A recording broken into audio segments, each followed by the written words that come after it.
Hello everyone, welcome back. तो देखिए, electronic configuration of molecular orbital से हम उस मॉलिक्यूल के बिहेवियर का पता लगा सकते हैं। बहुत ऐसे बिहेवियर्स है, ऐसी प्रॉपर्टीज़ है जो हम बाय द इलेक्ट्रॉनिक कॉन्फ़िगरेशन हम पता लगा सकते हैं। तो उसी में है पहले स्टेबिलिटी ऑफ मॉलिक्यूल्स।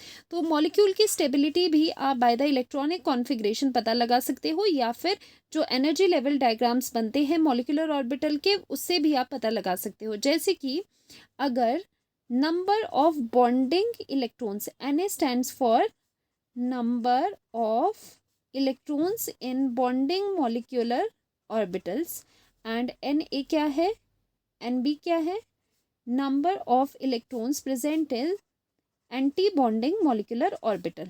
ठीक है, Na Nb समझ आ गया।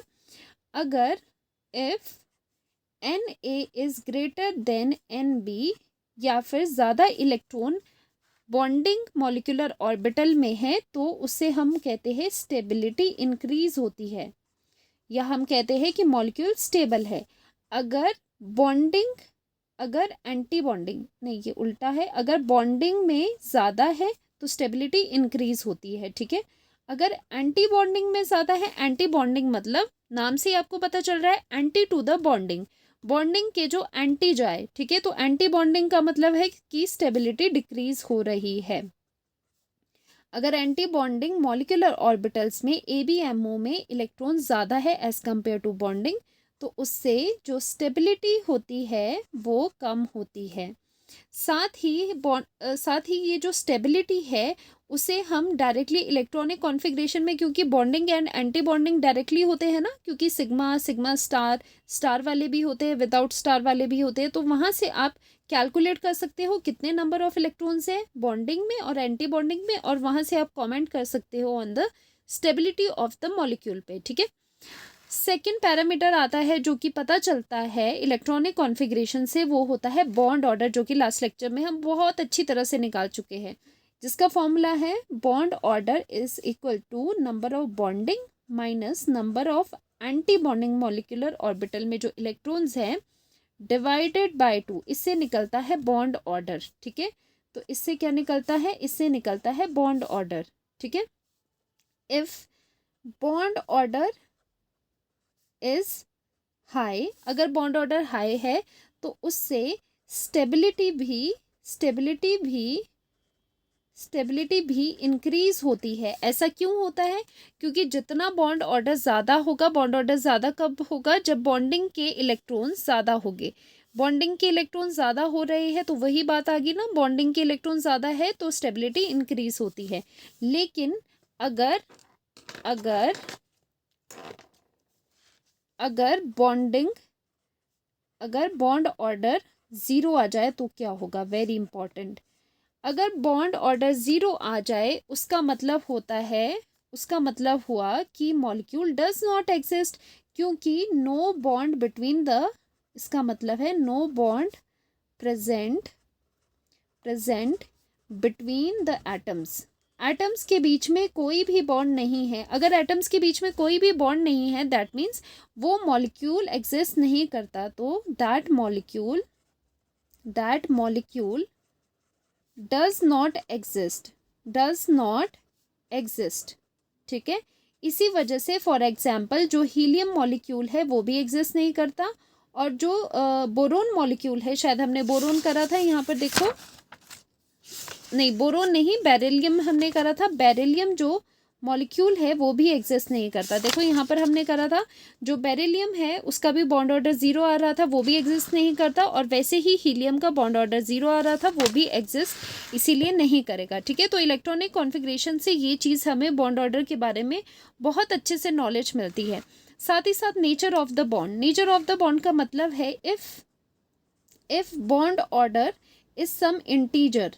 ठीक है, दैट मीन्स वो फ्रैक्शन में नहीं है, कोई एक प्रॉपर वैल्यू आ रही है, तो वो क्या होता है, उसका नंबर ऑफ बॉन्ड्स बताता है। तो वो नंबर ऑफ बॉन्ड्स बताता है, जैसे कि ऑक्सीजन का bond order is 2, this implies oxygen में 2 बॉन्ड्स होते हैं। नाइट्रोजन का bond order is 3, that means nitrogen atoms में कितने बॉन्ड होते हैं आपस में, 3 बॉन्ड्स होते हैं। उसी तरह से फ्लोरीन मॉलिक्यूल में बॉन्ड ऑर्डर इज 1। ठीक है, और उसमें सिंगल सिंगल बॉन्ड होते हैं। तो देखो बॉन्ड ऑर्डर से हमें नेचर का भी पता चलता है, और बॉन्ड ऑर्डर कहाँ से पता चला, इलेक्ट्रॉनिक कॉन्फ़िगरेशन से पता चला। ठीक है, बॉन्ड लेंथ, जो बॉन्ड लेंथ है उसका क्या फंडा होता है, तो देखो बॉन्ड ऑर्डर और बॉन्ड लेंथ आपस में, bond length is inversely proportional to bond order, ये ध्यान रखना। ठीक है, क्योंकि अगर मान लो जैसे नाइट्रोजन है, ट्रिपल बॉन्ड N है, इसका जो बॉन्ड ऑर्डर है वो है 3, ठीक है, ज़्यादा है, और इसकी जो बॉन्ड लेंथ है, क्योंकि ट्रिपल बॉन्ड है तो ओवरलैपिंग ज़्यादा है, तो ये जो बॉन्ड लेंथ होगा, ये बॉन्ड ऑर्डर ज़्यादा है तो इसका जो बॉन्ड लेंथ होगा वो कंपैरेटिवली बाकी के बजाय कम होगा। ये इन्वर्सली प्रोपोर्शनल होते हैं। बॉन्ड ऑर्डर ज़्यादा होने का मतलब ये है कि नंबर ऑफ बॉन्ड वहाँ पर ज़्यादा है, जिसकी वजह से बॉन्ड लेंथ कम हो जाती है। तो ये दोनों इन्वर्सली प्रोपोर्शनल है, और जो बॉन्ड ऑर्डर है that is directly proportional to stability.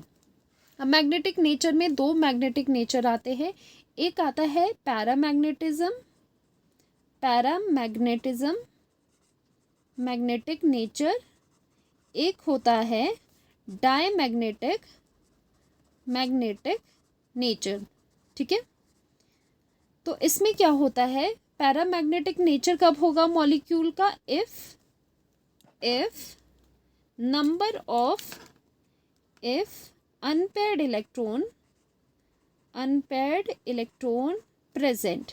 ठीक है, अगर अनपेयर्ड इलेक्ट्रॉन प्रेजेंट है तो पैरामैग्नेटिक कहा जाएगा, अगर no unpaired electron is present, सभी पेयर्ड है, इलेक्ट्रॉन इज प्रेजेंट, तो क्या कहा जाएगा, डायमैग्नेटिक। जैसे कि अगर आपको इस तरह से फुली फिल्ड सब जगह ऑर्बिटल दिखाई दे रहा है, अनपेयर्ड में ऐसे भी हो सकता है, या फिर कुछ एक पेयर्ड भी हो सकते हैं और आपको कुछ अनपेयर्ड भी नज़र आ सकते हैं। इस तरह से भी हो सकता है कि सिर्फ एक अनपेयर्ड इलेक्ट्रॉन्स मिले। ठीक है, तो आपको जहाँ पर भी, ये नंबर की बात नहीं है, सिर्फ एक भी अगर कहीं आपको अनपेयर्ड इलेक्ट्रॉन दिख जाता है तो उसका मतलब वो पैरामैग्नेटिक नेचर का है मॉलिक्यूल। ठीक है, सिर्फ एक दिखना चाहिए। अगर कोई भी अनपेयर्ड इलेक्ट्रॉन नहीं है दैट मीन्स वो मॉलिक्यूल डायमैग्नेटिक इन नेचर है। तो एमओटी इन सभी पैरामीटर्स को बहुत अच्छे से एक्सप्लेन करता है, और ये पॉइंट्स पेपर में पूछे जाते हैं। जैसे हमने लास्ट लेक्चर में भी मैग्नेटिक नेचर, बॉन्ड ऑर्डर वगैरह पढ़ा है। जैसे मैग्नेटिक नेचर हो गया, बॉन्ड लेंथ पे क्वेश्चंस आ सकता है, बॉन्ड ऑर्डर पे, स्टेबिलिटी पे क्वेश्चंस आ सकते हैं। ठीक है, तो इस लेक्चर में इतना ही था। मिलते हैं नेक्स्ट लेक्चर में, जिसमें हम डिस्कस करने वाले हैं ऑक्सीजन के इतने O2 मॉलिक्यूल के कैटायन, अनायन और पर ऑक्साइड, सुपर ऑक्साइड, उनके बॉन्ड ऑर्डर क्या होते हैं, स्टेबिलिटी क्या होते हैं, ये सब चीज़ें हम नेक्स्ट लेक्चर में करते हैं। तो मिलते हैं नेक्स्ट लेक्चर में, बाय बाय।